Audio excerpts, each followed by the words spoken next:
السلام عليكم ورحمة الله وبركاته. أهلا ومرحبا بكم من جديد. من فترة كنا عرضنا الفيديو اللي طلع فيه أبو زياد مع الحاجة صباح أخت الحاج جابر، وقلنا كمان اللي حصل في الفيديو إن الحاجة صباح بتقول إن الحاج جابر وقالت حوارات محدش فيهم بيسأل فيها نهائي، وكلهم مش سائلين فيها ولا حد بيعبرها ولا حد بيزورها نهائي. لو مش بس كده، ده عملوا لها حظر كمان علشان ما تعرفش توصل ليهم. وذكرت في الفيديو كمان إن أبو زياد شخص محترم وكان طول عمره تحت رجل الصغير قبل الكبير في عيلة حوارات. ورد محمود حوارات بالستوري وقال لما اللهبل يتكلم ما تقولوش انك اهبل علشان ما يبقاش ناصح، سيبه اهبل كده. وطلعنا في فيديو وانتقدنا اللي حصل ده، وقلنا المفروض كان يرد رد كويس على اللي حصل ده، لانه اتهموه باتهامات خطيره، وخاصه الحاج جابر كان المفروض يطلع يرد. ولكن النهارده انا توصلت لمكالمه خطيره جدا بين الحاجه صباح والحاج جابر، وان شاء الله في فيديو النهارده هعرض لكم جزء من المكالمه اللي حيرتني انا شخصيا، ما بقتش عارف مين اللي ظالم ومين المظلوم. بس قبل اي حاجه عايز اوضح نقطه صغيره جدا. كنت عملت فيديو من فترة بتكلم فيه عن اخواتنا وبدعي لهم وبدعي ان ربنا ينتقم من الظالم، ولكن للاسف اخدت حذر وقناتي كانت مهددة انها تتقفل. فيا ريت كل متابعين المحترمين يعرفوا ان الموضوع خارج ايدي،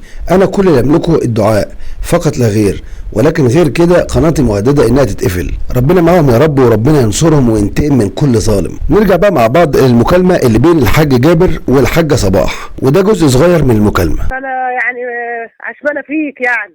العشم في ربنا، والله ما تأخر عنك، ربنا ييسر يا ام وليد، والله ما تأخر. والله احنا احترنا، مش عارفين مين اللي ظالم ومين المظلوم، مين اللي بيفتري على التاني.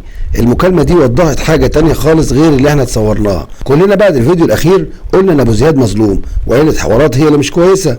طيب بعد المكالمة دي هنغير رأينا طبعا، ولكن انتظروني الفيديو الجاي هوضح لكم الصورة كاملة. فيا ريت في نهاية الفيديو تدوس لايك على الفيديو وتشترك معانا في القناة وتفعل زر الجرس علشان مجرد ما انزل فيديو يوصلك الاشعار. نشوفكم على خير بإذن الله في فيديو جديد.